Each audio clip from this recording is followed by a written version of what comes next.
Nicolas. Donc, je m'appelle Fanny Chevalier, je suis chargée de recherche dans l'équipe Mjolnir, ici à Lille. Et donc, je vais vous parler pas nécessairement de mes travaux de recherche actuels dans cet exposé, mais je vous invite à venir passer à notre stand de démonstration cet après-midi et je ferai des démonstrations de visualisation, etc.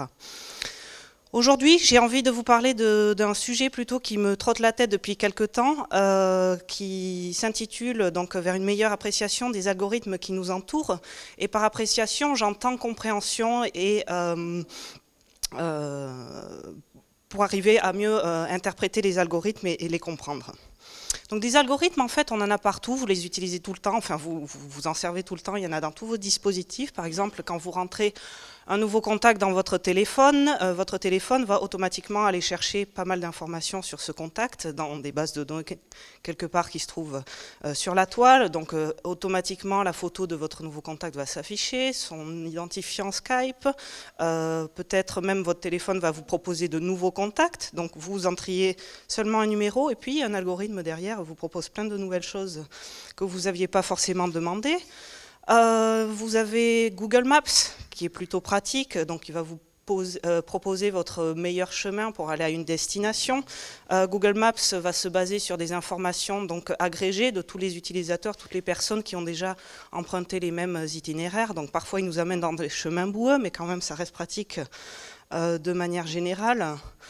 L'autocomplétion dans Google, ça c'est assez sympa, on s'en sert souvent et ce qui est assez intriguant c'est que souvent il se trouve que Google fait une bonne estimation de ce qu'on cherche. Donc vous connaissez le principe, plus vous rentrez de lettres dans Google, plus il y a de suggestions qui sont appropriées par rapport à votre requête. Donc comment SEO, vous avez conduire une voiture, comprendre la femme, code HTML, vous rajoutez un U, couper un ananas, courir, coudre, et puis vous rajoutez un D, maintenant vous pouvez coudre une jupe, une robe, etc. Donc plus vous rentrez de l'information, plus l'algorithme a une appréciation de ce que vous cherchez et vous propose quelque chose par rapport à ce que les autres personnes ont déjà cherché avant, par rapport à ce que vous avez déjà cherché avant. Et donc, il y a tout plein d'informations qui transitent, on ne sait pas trop quoi, et qui permet à Google de savoir ou d'estimer ce que vous cherchez. Donc c'est intéressant ça, parce qu'en fait, comme ça se base sur les recherches que les gens font, on peut savoir ce que les gens pensent et ce que les gens cherchent à faire. Donc si vous faites comment faire, vous avez une variété de choses, les gens cherchent à faire un CV, l'amour, une capture d'écran, une dissertation, donc vous voyez un large panel d'activités, trouver, conjugaison, code postal, Chuck Norris. Et Google, alors là j'étais embêtée parce qu'en français on n'a pas la version comme en américain, donc si vous faites Google is sur Google américain, vous allez Google is evil, Google is watching you, et en France on n'a pas tellement cette peur ou cette crainte ou ces suspicions par rapport à Google. Google est ton ami. Google EST Time, c'est pas Google et Time. Et Google est en anglais. Bon, peut-être on est naïf à ce niveau-là. Encore d'autres algorithmes, Facebook qui décide tous les jours ce qui va vous intéresser pour la journée, donc filtrer les posts de vos amis par rapport à plein d'informations qu'il a sur vous.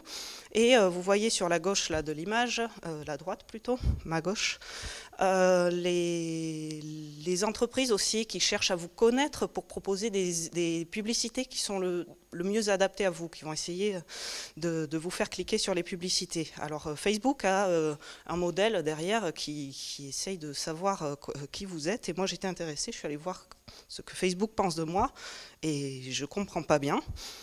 Soi-disant, je suis très intéressée par la National Guard of the United States. Je ne sais pas d'où ça sort, Big Company, j'aime bien les stylos. Je n'ai pas compris exactement. Par rapport aux lieux qui sont dans mes intérêts, on a l'Écosse, ça c'est pertinent, les Landes d'où je viens.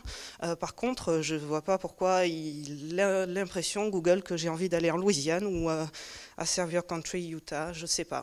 Donc, je ne sais pas. Et ce que je veux vous dire avec ça, c'est que le modèle, il a tout faux au niveau, ou alors, et c'est des choses que moi-même, je n'ai pas compris à mon sujet, peut-être, mais je pense plutôt que le modèle est faux. Mais j'aime beaucoup cette citation de George Box et Norman Draper, qui sont des statisticiens renommés. Tous les modèles sont faux, mais la plupart sont utiles. Les modèles sont faux, ça on l'a bien compris, on le sait. Tous les modèles informatiques, tous les algorithmes qui essayent de capturer un modèle ou modéliser, capturer un phénomène, pardon, ou modéliser un phénomène, ce ne sont que des approximations du monde réel. Il y a toujours des paramètres qu'on ne sait pas capturer. Par exemple, un modèle faux, je ne sais pas si vous avez entendu parler de Tay, cette jeune fille qui est donc une intelligence artificielle qui avait été proposée par Microsoft Research. L'idée c'était de mettre cette jeune fille sur Twitter et elle devait apprendre de tous les adolescents et discuter avec les adolescents, établir la communication et apprendre de... Et ce qui est amusant ou pas, il y a beaucoup de personnes qui ont pris l'opportunité et qui se sont amusées à pervertir en fait cette intelligence artificielle. Et en moins de 24 heures, Tay, qui était censée une jeune adolescente toute mignonne qui parlait d'humains qui sont super cool au départ, est devenue complètement antiféministe, néo-nazie et a balancé des propos complètement horribles et en moins de 24 heures. Donc les gens ont discuté avec Tay et ils lui ont injecté beaucoup d'idées que la machine n'a pas réussi à avoir un jugement en fait moral ou un jugement tout simplement. Elle a juste appris les gens parlent comme ça, donc je vais parler comme ça, et donc c'était intéressant. Donc le modèle est faux dans le sens où la prédiction de ce que les autres personnes, comment ils allaient pervertir la machine, ça n'a pas été prévu et du coup, pof, elle est tombée droit dans le panneau. Donc les modèles sont faux, mais évidemment ils sont utiles, sinon on ne serait pas là à chercher comment améliorer les choses avec l'intelligence artificielle, etc. Donc on a des exemples qui sont assez impressionnants. Donc, vous connaissez ce cher Watson qui avait été développé par IBM, enfin c'est le supercomputer de IBM qui avait gagné à Jeopardy. Watson, il se trouve qu'il a sauvé la vie d'une femme, d'une vieille dame de 80 ans en lui diagnostiquant une forme rare de leucémie. Donc Watson, il a trouvé en 10 minutes là où les médecins avaient échoué sur plusieurs années à faire le diagnostic correct. C'est juste que Watson, il s'est calculé très vite et donc il avait les données de la personne âgée, il avait les données de beaucoup de publications sur le cancer et donc il a croisé les données, il a réussi à trouver quelque chose il a réussi à faire un diagnostic correct. Il y a cet exemple que j'aime beaucoup, qui m'impressionne et qui me fait peur à la fois, c'est Google's DeepMind qui a sorti un algorithme qui arrive à lire sur les lèvres des humains beaucoup mieux que les professionnels qui font ça. Donc l'algorithme a été entraîné avec plus de 5000 heures de vidéos qui ont été capturées sur la BBC et donc ils ont testé en suivant, ils ont donné un même échantillon après à des humains et un professionnel dans la lecture sur les lèvres et la machine est beaucoup plus puissante. J'ai pas les chiffres parce que je vois pas les notes sur mon slide, mais je peux vous les dire après si ça vous intéresse. Donc, je reviens sur ma citation, tous les modèles sont faux, mais la plupart sont utiles. Donc la question que je me pose, est-ce qu'on est prêt, en fait, puisqu'ils sont utiles, jusqu'à quel point on est prêt à accepter le coût du faux pour bénéficier de l'utile ? Et donc, j'ai un exemple ici, vous avez tous entendu parler des voitures autonomes, ça fait du buzz en ce moment. Le principe est simple, vous mettez la voiture sur le pilote automatique, vous lâchez le volant, et la voiture sait se diriger toute seule en suivant les lignes, en captant les voitures qui se trouvent autour.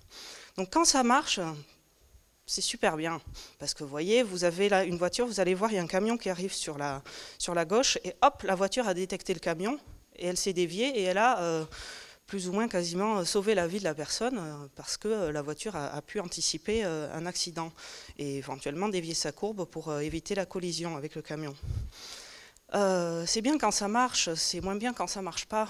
Et là, le coût, il est assez élevé. Donc, il y a eu pas mal de buzz autour de cette personne qui est décédée. Et c'est en fait la même personne dont on a vu la vidéo juste avant, qui était là, ouais, la voiture m'a sauvé la vie, et juste après, la voiture a foncé dans un camion. Quelques mois plus tard, pas juste après. Donc là, le problème vient du fait que, en fait, la voiture, donc le camion était trop haut, et le camion a été confondu avec des nuages. La voiture autonome n'a pas réussi à détecter le camion parce que, il dit, tiens, les voitures, c'est pas si haut déjà dans son modèle, et puis c'est blanc, et puis bah, ça doit être sûrement des nuages ou quelque chose. Et donc c'est là où l'humain aurait complètement vu le camion. Donc on voit les limites de la machine. Si la situation n'avait pas été pas prévue dans le modèle, bah, la machine est là, bon, ça doit être quelque chose. Donc ça c'est un problème, et ça nous amène à cette chose. L'intelligence artificielle, elle est puissante, elle fait pas mal de choses, mais il faut garder en tête que fondamentalement, l'ordinateur, et là je cite Gérard Berry, l'ordinateur et l'homme sont deux opposés les plus intégraux qui existent. L'homme est lent, peu rigoureux, par contre, nous sommes très intuitifs. L'ordinateur, il est super rapide, très rigoureux, par contre, il est complètement con. C'est-à-dire, si vous lui avez dit une liste de choses qu'il va savoir interpréter, il va savoir les interpréter, mais au-delà, ben, c'est le trou noir. Et c'est pas nouveau ce qu'il dit Gérard Berry. On avait donc des informaticiens dans les années 50 qui ont déjà fait la liste de ce que les humains sont forts, pourquoi les humains sont forts et les machines sont fortes. Donc c'est le modèle, donc la table de Fitts, qui est plus connue sous le nom de MABA, je ne sais pas comment prononcer, mais c'est Men are best at et Machines are best at. Et donc on est très bon pour la détection, perception, jugement, induction, etc. Par contre on est sujet à la fatigue, on n'aime pas les tâches répétitives. Et la machine par contre elle est rapide, elle a beaucoup de pouvoir en termes de... Elle peut calculer vite et sortir beaucoup d'output. Elle calcule les réplications et elle a une bonne mémoire à court terme, ce qu'on n'a pas. Donc la question du coup qu'on se pose, c'est où devrait intervenir l'homme et où devrait intervenir la machine, puisqu'elle est quand même puissante. Quand on est fatigué, elle peut faire des choses à notre place, et beaucoup plus vite et beaucoup plus rigoureusement. Et donc là, j'ai un petit graphique que je vais dérouler. Vous avez donc en jaune les tâches pour on va voir les tâches pour lesquelles la machine est puissante et les tâches pour lesquelles l'homme devrait intervenir parce que la machine devient limitée. Donc toutes les tâches qui ont trait aux compétences, c'est-à-dire les tâches de routine, si vous apprenez à piloter un avion, vous allez apprendre toutes les compétences de base, comment garder le cap, comment atterrir correctement. Et quand tout se passe bien, en fait, c'est pas si compliqué. J'ai eu la chance un jour d'aller donc dans le cockpit avec les pilotes. Il m'a dit, si vous me voyez un jour prendre la commande, c'est qu'il y a vraiment un gros souci. Donc soyez conscient que la plupart du temps, quand vous faites un vol, c'est l'ordi qui fait tout. Il va corriger le cap, etc. Il a une trajectoire à suivre et si tout se passe bien, il va corriger de temps en temps, etc. Donc ça, c'est le domaine des compétences. On sait faire une tâche quand tout se déroule correctement. Quand tout ne se déroule pas correctement et qu'il y a un problème, par exemple, mais qu'on connaît bien et qu'on sait anticiper, comme par exemple un moteur qui va lâcher sur l'avion, donc ça... Ils ont prévu tout un tas de règles et de procédures que le pilote ne maîtrise pas forcément tout de suite comme ça à faire. Et donc ils vont chercher sur des fiches et ils vont voir une liste d'instructions qui peuvent appliquer dans l'ordre pour réagir à cette situation critique qui est un petit peu moins fréquente que donc, quand tout se passe bien. Mais ça encore, c'est des procédures qui sont bien rodées et donc la machine peut très bien, une fois qu'on a trouvé la bonne fiche qui va bien pour la bonne situation, la machine sait suivre des instructions très bien et donc ça se passe bien.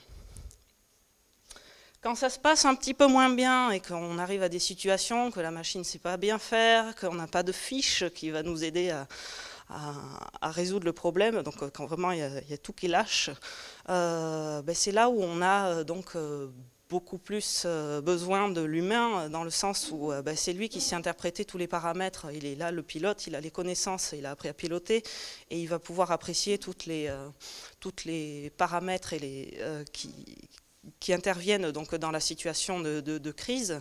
Et oui, l'ordinateur en pilote automatique, si vous avez les deux moteurs qui lâchent et qu'il faut amérir quelque part, je doute qu'il ait quelque part dans son disque dur la bonne procédure à appliquer. Donc c'est là que l'humain va intervenir et puis avec son expertise va réussir à faire atterrir l'avion. Et je viens de mentionner le mot expertise, donc ça, dans ce modèle, on a donc entre connaissance et arriver à faire donc quelque chose qu'on sait faire en théorie, et l'expertise, c'est-à-dire on a manipulé ces ces procédures plusieurs fois. C'est un petit peu différent, mais bon, c'est pas très important pour mon discours pour l'instant. Juste à retenir que quelqu'un qui a fait des heures et des heures et des heures et des heures de vol, mais qui est toujours resté en mode compétence, est moins expert que quelqu'un qui a fait beaucoup moins d'heures de vol, mais qui a eu à gérer des situations qui requièrent des connaissances et à mérir, par exemple, en cas de situation critique. Et donc j'ai cette progression ici, donc la machine est bonne sur ces tâches à gauche et l'humain est meilleur sur les tâches les plus à droite. Et en fait ça c'est lié à l'incertitude qu'on a de la situation. Donc plus on sait ce qui se passe, et donc c'est toutes les tâches de routine, plus la machine va être bonne parce qu'il n'y a pas grand chose à réfléchir, il faut juste faire l'algorithme bête et méchant, mais plus il y a des nouvelles variables dans la situation, moins la machine sait faire parce qu'elle n'a juste pas appris à le faire. Et donc c'est là qu'on ne peut plus lui faire confiance et qu'on doit avoir recours à l'humain. Donc une question intéressante qui se pose du coup, bon, on ne va pas tous piloter des avions, mais il y a pas mal d'algorithmes quand même qu'on utilise et auxquels on va avoir à faire face dans les années à suivre. Comment savoir en fait quand l'algorithme ne sait pas faire, quand on a besoin de reprendre la main, ou qu'il se trompe tout simplement. Peut-être qu'il croit qu'il sait faire, mais en fait il se trompe. Et ça c'est important, c'est pour le cas notamment de la voiture dont je vous parlais tout à l'heure. Ici dans le tableau de bord de la voiture, ce que le conducteur a accès, c'est Google Maps. Et juste cette petite visualisation qui montre que la voiture est bien entre les traits. Mais on n'a pas d'indicateur sur ce que la voiture voit ou interprète, s'il y a des véhicules, etc. On ne sait pas tellement. Donc c'est compliqué pour l'humain de voir si la voiture, tout se passe bien, et c'est bon, il a bien détecté qu'il y avait un gros camion, ou si justement il avait eu l'occasion de voir, la voiture voit rien, pourtant moi je le vois le gros camion qui m'arrive dessus, et donc il aurait pu peut-être reprendre la main à ce moment-là. Il était peut-être trop en confiance par rapport à la situation d'avant. Et donc, à l'inverse, vous avez les chercheurs et les gens qui développent tous ces systèmes qui ont plein de visualisations et de systèmes pour faire du débogage, en fait. Et donc, vous avez ici des images qui viennent du CNRS, donc qui travaillent sur les véhicules autonomes, et on voit tout ce que la voiture, avec tous ces capteurs, tout ce qu'elle voit autour, et puis on a des vues complètement panoramique avec tout ce que la voiture voit, les identifiants des véhicules, etc. etc. Donc ça, on pourrait les avoir ces données parce que on a des moyens de faire de l'output au niveau de n'importe quelle étape de l'algorithme. Je ne dis pas qu'il faut mettre ce genre de visualisation dans la voiture parce que le conducteur lambda, il va être là, oh mon Dieu, qu'est-ce qui se passe? Je suis rentré dans un vaisseau spatial. Donc c'est une des questions en fait qui est intéressante et qui est compliquée en fait. Donc on veut rendre les algorithmes un petit peu plus transparents. Donc ce que je disais, on veut savoir quand ce que l'algorithme est en train de faire, qu'est-ce qu'il pense, qu'est-ce qu'il va plutôt proposer comme situation. Donc on veut savoir, on veut cette transparence, mais on ne veut pas nécessairement les visualisations compliquées comme le CNRS pour pouvoir réagir. Donc on a ce spectre-là entre, donc vous voyez dans la navette spatiale ici, soit on a une boîte complètement fermée et puis tout va bien, tout se passe bien, puis quand ça ne va pas, on peut juste faire stop. Où on a donc, comme les images du CNRS, accès à tout et n'importe quoi, et puis on peut juger nous-mêmes de la situation, mais ça devient compliqué parce qu'il y a beaucoup de paramètres à croiser, etc. Et donc, bon, je pense qu'il y a tout un tas de zones grises entre ces deux extrêmes qu'on pourrait exploiter pour être suffisamment compréhensible pour l'humain, parce que ce n'est pas nécessairement utile de montrer tout le déroulement de l'algorithme. Donc il y a juste les informations pertinentes au moment où c'est pertinent. Et donc ça, c'est compliqué, en fait. Ça dépend des algorithmes et ça dépend des situations. Donc j'avais commencé à réfléchir en fait donc à tout ce cycle de vie d'un algorithme. Ça c'est un algorithme assez simple et c'est ce qu'on faisait il y a quelques années. Donc quand vous essayez de capturer un phénomène dans le monde, vous allez chercher des données qui observent le monde. Soit vous faites des questionnaires avec des personnes, soit vous faites des mesures avec des instruments de mesure. Donc vous collectez des données, vous avez des données à l'état brut. Ensuite on fait passer des calculs, des algorithmes, des statistiques toutes simples par exemple.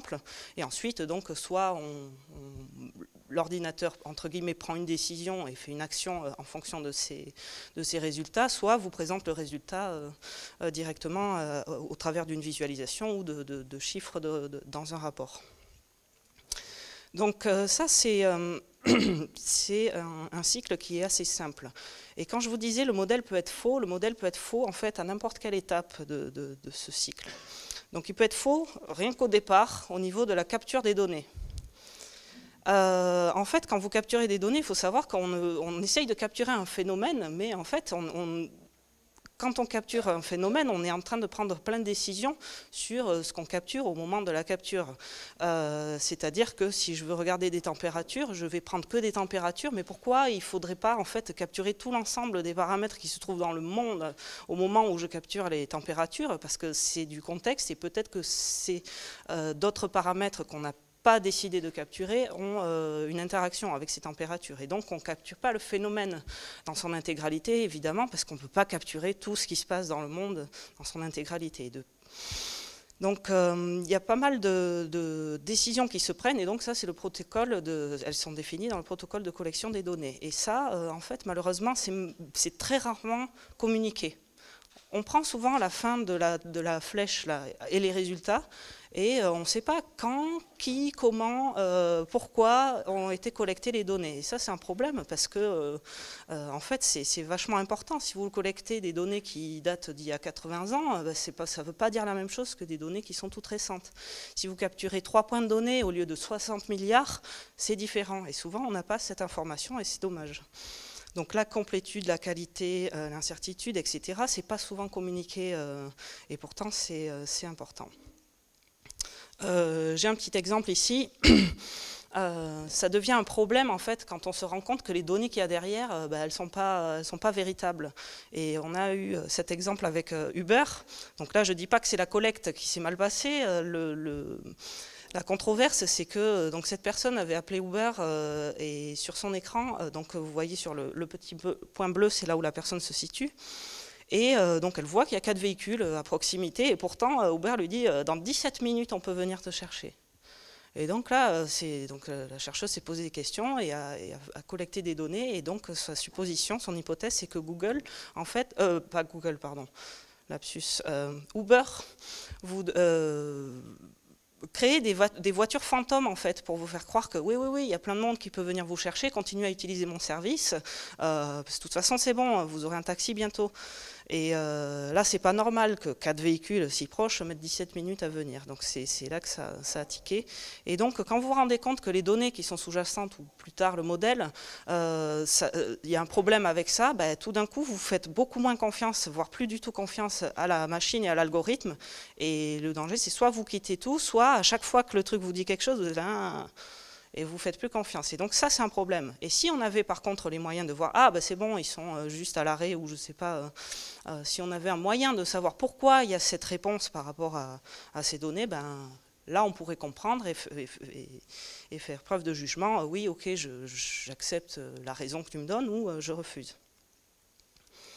Problème dans la collecte des données, on a tous été, enfin tous ou pas, surpris des résultats des élections américaines récemment. La majorité des pronostics étaient que Clinton allait passer haut la main, etc. Et donc ça, c'est les sondages que plein d'entreprises, de sociétés font, et qui donc font passer des modèles compliqués pour dire voilà, un tel a plus de chance, l'autre a plus de chance. On sait tous que c'est des approximations, etc. Mais on peut se poser la question, est-ce que donc l'échantillon qui a été interviewé était suffisamment large, suffisamment représentatif? Ça, c'est toujours un problème. Et par ailleurs, quand vous posez des questions à quelqu'un, est-ce que la personne dit bien ce qu'elle pense? Et ça aussi, c'est un problème. Même si vous y allez avec toute la bonne foi du monde et que vous interviewez tout le monde que vous pouvez, vous allez avoir du bruit dans les données parce que les gens, soit vont essayer de vous faire plaisir, soit sont intimidés et vont dire n'importe quoi, soit sont super méfiants et vont dire mais de quel droit il a besoin de savoir, je vais dire n'importe quoi. Et donc ça aussi, c'est un problème. Donc on a des données bruitées, les instruments de mesure, à l'inverse, ils ne sont pas infaillibles, il y a toujours une marge d'erreur et elle est rarement reportée et prise en compte. Donc les données, ça peut mettre du sable dans la machine. On a donc toute cette liste de métadonnées, donc tous ces renseignements sur le protocole de collecte de données qui est rarement exploité, et c'est dommage, et qui est rarement pris en compte dans les calculs et les statistiques, et c'est dommage. Donc j'appelle à une considération plus importante et des protocoles plus rigoureux pour justement collecter ces données, renseigner d'où elles viennent et avoir toujours cette démarche de questionner l'origine des données, etc. Donc, là où ça peut se passer mal, donc on l'a vu sur quelques exemples tout à l'heure, c'est dans les calculs. Donc le modèle n'est pas toujours idéal et pas toujours correct dans ses, dans ses estimations. Donc ça, c'est l'exemple d'un cycle de vie d'un algorithme qui est super simple. C'est ce qu'on faisait il n'y a pas si longtemps. Maintenant, on fait des trucs qui cassent un peu plus la tête. Et donc, les problèmes s'amplifient avec des algorithmes plus compliqués. Donc ici, j'avais fait un essai pour retracer la vie d'un algorithme qui fait appel à du machine learning. Donc ici, on a toujours les problèmes des données, hein, parce que donc les systèmes qui se basent sur le machine learning, en fait, comment ça se passe? Vous allez collecter déjà des données du monde sur le phénomène en question. Donc toujours ce problème des métadonnées, on ne sait pas si on les a prises en compte ou pas. Parfois c'est fait, hein, je ne veux pas non plus démoniser la collecte de données et prise en compte de ces paramètres. Mais donc vous avez ces données à l'état brut et il se trouve que donc il y a souvent un humain qui vient annoter toutes ces données pour établir la vérité vraie. Donc si c'est une tâche de classification d'images, comment séparer par exemple des serpillères balais là, de petits chiens bizarres. J'avais vu une image qui confondait un petit peu ces images. L'humain, on arrive très bien à distinguer ces deux images, la machine un petit peu moins parce que les caractéristiques visuelles sont assez proches les unes des autres. Donc l'humain vient annoter toutes ces images et on a donc un jeu de données qui est référence avec la vérité vraie. C'est avec ça qu'on entraîne un modèle et le modèle va justement créer des nouvelles choses qu'on ne comprend pas toujours, qui va dire « Ah, je vais me baser sur ce paramètre-là et ce paramètre-là parce que ça a l'air de bien distinguer les deux types de données. » Et donc voilà, on a entraîné notre modèle, donc c'est plus un humain qui crée le modèle, c'est la machine qui s'alimente toute seule à partir de ces données-là. On a vu que les données pouvaient être problématiques, mais assumons que ça va bien capturer le phénomène, et donc après on a toute la chaîne de calculs, et on n'a plus des calculs tout simplement faire des statistiques, on fait des calculs, puis on réinjecte ces calculs dans l'algorithme, etc. Donc la machine est un petit peu plus compliquée à ce niveau-là. Et donc, que ce soit pour l'un ou pour l'autre, même si l'algorithme est simple, on a envie, en fait, et on devrait, en fait, plus souvent, se poser la question pourquoi l'algorithme me donne cette réponse à ce moment-là? Pourquoi, quel est ton état et pourquoi cette réponse? Et donc l'idée, pour répondre à ce problème, c'est tout le discours que je viens d'avoir, apporter un petit peu plus de transparence donc aux algorithmes. Et je disais souvent, il faut ouvrir la boîte. Et c'était d'ailleurs le titre de mon exposé et des discussions très fascinantes avec Nicolas. Qui m'a dit, mais c'est bien, tu peux ouvrir le capot de la voiture, mais ça ne veut pas dire que tu vas comprendre comment la voiture va fonctionner. C'est vrai, on voit qu'il y a le carburant, mais on n'a toujours aucune indication si le carburant était de bonne qualité ou pas. On voit les éléments du moteur, mais on ne sait pas qu'est-ce que fait le moteur, à quel moment et pourquoi. Et donc, c'est toutes ces difficultés qu'il faut arriver à surmonter. Donc, ce n'est pas simplement ouvrir la machine et voir ce qui est la machine. Il faut en fait arriver et donc ce sont les défis scientifiques auxquels on va faire face, trouver les bonnes représentations donc pour exprimer la qualité des données. Comment on pourrait voir, si vous faites la métaphore avec la voiture, si votre carburant est bien ou pas bien. La bonne représentation des processus en cours. Quand et quoi montrer, à quel moment, parce que donc vous avez vu, ces chaînes de calcul sont souvent très compliquées, à plusieurs étages, etc. Mais on n'a pas forcément envie ni besoin de voir tous ces étages complètement en détail, et il faut arriver à montrer de manière explicite et compréhensive tous ces processus. Bonne représentation des résultats, qu'ils soient finaux ou intermédiaires, et donc on va aussi se poser la question quand et comment rendre la main à l'humain. Donc si on a des bonnes représentations, normalement l'humain devrait pouvoir reprendre la main au bon moment, mais il y a peut-être d'autres choses auxquelles il faut que les communautés d'interaction machine réfléchissent aussi. Je vois aussi des verrous industriels et sociétaux à cette démarche-là, les ressources. Donc quand je dis il faut définir des protocoles super rigoureux pour les données, la collecte des données, ça demande du temps et ça demande que tout le monde respecte bien ces choses. Il peut y avoir des biais, etc., des ressources pour essayer de développer ces visualisations, etc. Donc les entreprises n'ont pas forcément l'envie ni le besoin immédiat selon leur agenda de mettre ça dans le cahier des charges. Le problème de la propriété privée, les boîtes, il y a plein d'entreprises qui fonctionnent sur la base de leur modèle eux-mêmes. Donc ils n'ont pas envie de donner leur recette secrète nécessairement. Et donc ils peuvent être effrayés d'avoir justement des viseurs qui vont dire tiens, l'algorithme ici s'est planté. Ils n'ont pas envie que les gens sachent que l'algorithme se plante de temps en temps. Donc peut-être qu'on va avoir des problèmes à ce niveau-là, au niveau des sociétés privées. Le partage des données privées aussi, donc une ouverture des données, ça, il y a eu beaucoup de progrès dans les dernières années, mais on peut faire face aussi à ces problèmes de partage de données privées. Quand je vous dis, on ne capture pas le phénomène dans son intégralité, est-ce qu'il faut le faire? Où est la frontière avec le respect de la vie privée, etc. C'est pas évident non plus. Donc il y a quelques verrous industriels, enfin plusieurs verrous industriels et sociétaux. J'ai probablement pas la liste exhaustive ici. Donc par contre, si on arrive à faire donc toutes ces démarches et si les communautés en association avec les entreprises, donc les communautés d'IHM, visualisation, etc., main dans la main avec les entreprises arrivent à faire ce travail de plus de transparence des algorithmes, il y a des lois qui sont en train d'être discutées au niveau européen à ce sujet. Donc ça devrait être en marche. Donc c'est bien parce que ça va aider les gens, tout un chacun, de comprendre. On a trop tendance à se laisser porter en fait. Maintenant on ne pose plus trop de questions, on dit ah tiens bien, je vais passer par là pour aller à tel endroit parce que Google me dit, et on réfléchit plus beaucoup à pas mal de situations parce qu'on fait confiance à des résultats que des algorithmes nous posent. On ne pose même plus la question est-ce que les données étaient véritables ou quoi. Et donc c'est bien si on nous affiche un petit peu plus l'incertitude, si on nous affiche un petit peu plus comment ça fonctionne, peut-être qu'on va nous-mêmes avoir un jugement un petit peu plus critique et un petit peu plus constructif sur certaines problématiques.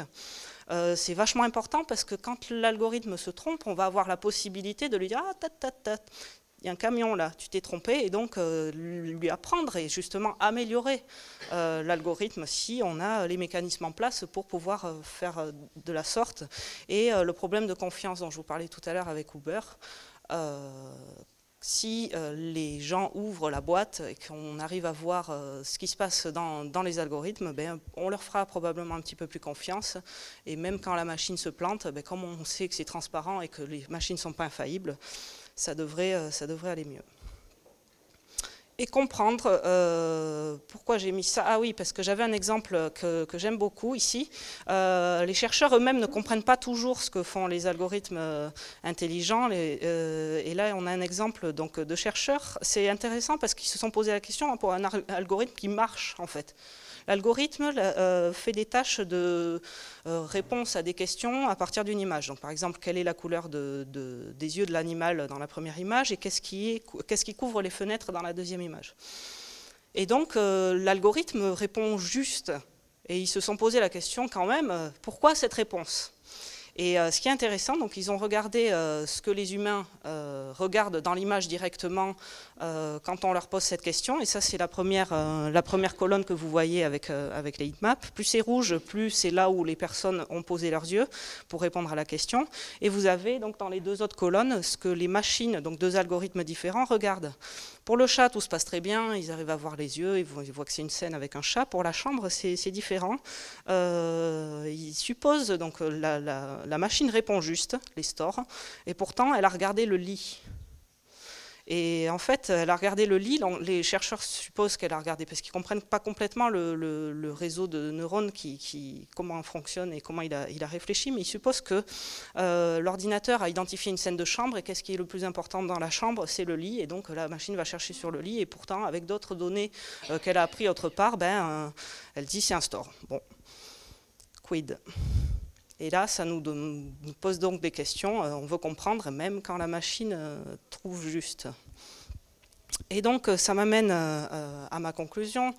Le problème, c'est que donc, ce qui est inquiétant, c'est qu'il y a beaucoup de systèmes d'intelligence artificielle, machine learning, appelez-le comme vous voulez, mais qui sont avancés et intelligents et dont on ne comprend pas tous les mécanismes, qui sont intégrés dans des institutions sociales clés, en fait.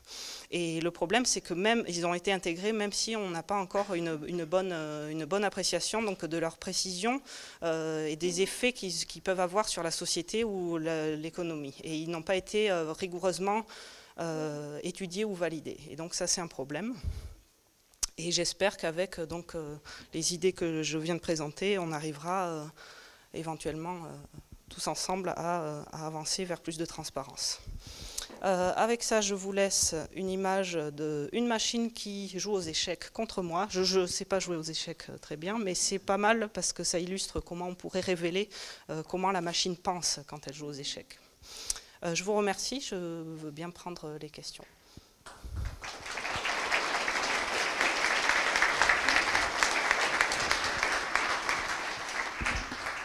Donc on a quelques minutes pour des questions, s'il y en a.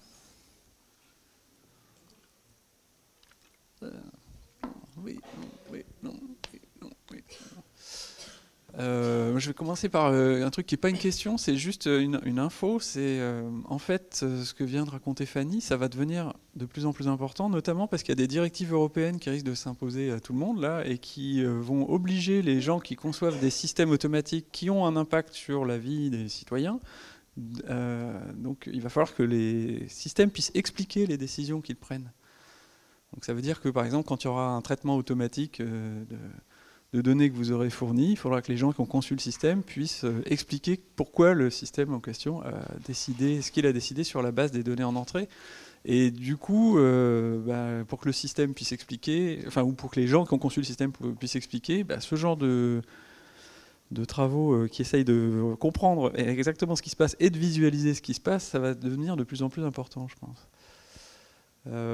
Toujours pas de questions dans la salle? Ah, si.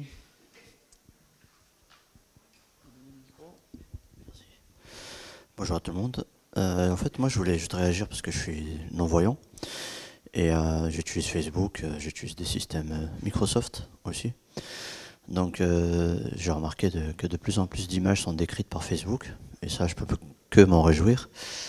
Et en fait, voilà, je voulais dire que Facebook, moi, quand il y a une image, par exemple, de plein air, enfin, qui se passe à l'extérieur, une photo qui a été prise, on me dit que image, plein air, femme souriante, voilà. Et en fait, il y a une petite description et c'est très très intéressant. Voilà, je vais juste le signaler. Merci. Donc oui, j'ai dit souvent les algorithmes sont faux, mais plein sont utiles et souvent ils sont faux, mais pas de manière dramatique. Donc je ne suis pas en train de démoniser la situation. Non, je dis juste que c'est important quand les algorithmes sont faux, qu'il faut arriver à les voir. Mais il y a beaucoup de choses qui sont excellentes en termes de vidéo aussi. On peut donner à YouTube une vidéo et si elle est en anglais, il arrive très bien à retranscrire la vidéo en live, faire le transcript de la vidéo. Vous pouvez avoir les sous-titres en live. Quand vous vous mettez à traduire après dans d'autres langues, ça peut poser des problèmes, mais on arrive à améliorer beaucoup de choses et oui, il y a une valeur indéniable. Donc c'est pour ça que je dis c'est bien, on est prêt à accepter l'utile, il faut arriver à corriger et à afficher le faux dans tout ça.